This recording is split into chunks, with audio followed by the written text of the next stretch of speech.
कि ऊपर पहाड़ नीचे कंकर जी शिव गुरु, अरे कैसे करब और पूजा।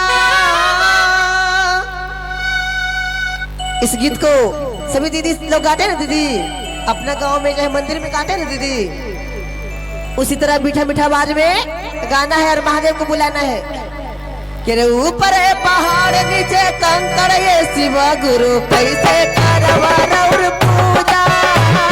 ऊपर पहाड़ नीचे कंकड़ ये शिव गुरु, कैसे करब और पूजा।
अच्छा लग रहा है दीदी, अच्छा लग रहा है, लेकिन हमको अच्छा नहीं लग रहा है। ऐसे नहीं, महादेव को सच्चे दिल से मानते हैं दीदी, तो अगर महादेव को सच्चे दिल से मानते हैं एक बार खड़ा हो जाएंगे।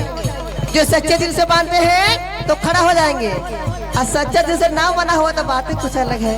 पीछे वाली दीदी, अगर सच्चे दिल से मानते हैं महादेव को तो खड़ा हो जाएंगे। जो सच्चे दिल से मानते हैं खड़ा हो जाएंगे। क्या बात है, मीठे मीठे बोलिए दे भैया। महादेव से कहना है कि महादेव ऊपर पहाड़ है नीचे कंकड़ है, ऊंचे पहाड़ में कैसे चढ़ूं, मैं चढ़ नहीं सकती हूँ।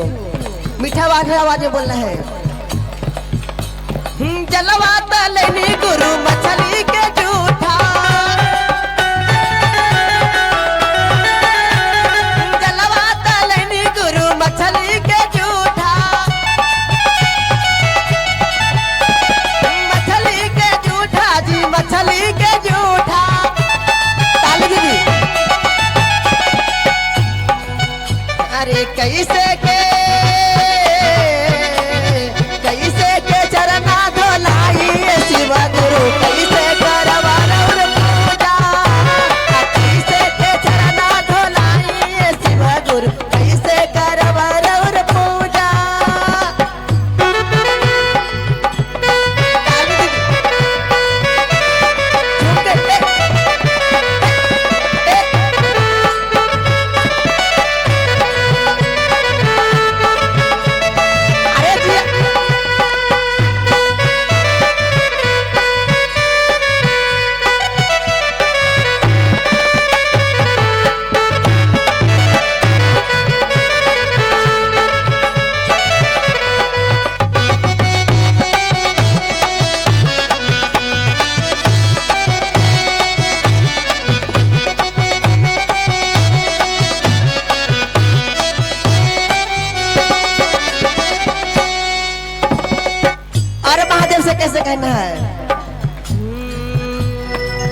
कहना कि हे महादेव, अरे कौन चीज तोहरा के लाके दी जे कोई जूठा नहीं के।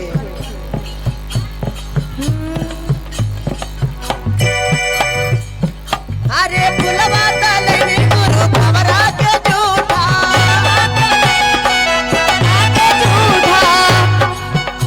अरे फुलवा तलनी गुरु भवरा के जूठा।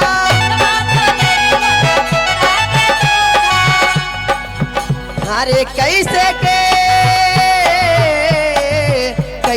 के गजला पहनाई शिव गुरु, कैसे करवा और पूजा, कैसे के गजला पहनाई शिव गुरु, कैसे करवा और पूजा।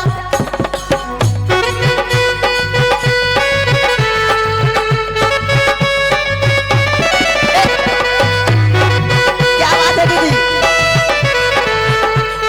झूम के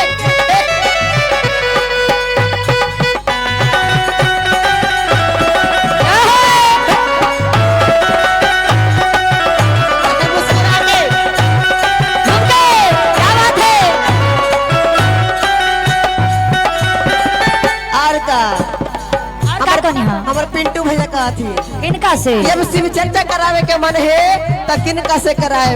हमार सब दीदी तो रुसल है कि नहीं दीदी। हरे दीदी के कैसे बोलाई शिव गुरु, दीदी के कैसे बोलाई शिव गुरु, महादेव से कहना है, क्या कहना है। अरे कैसे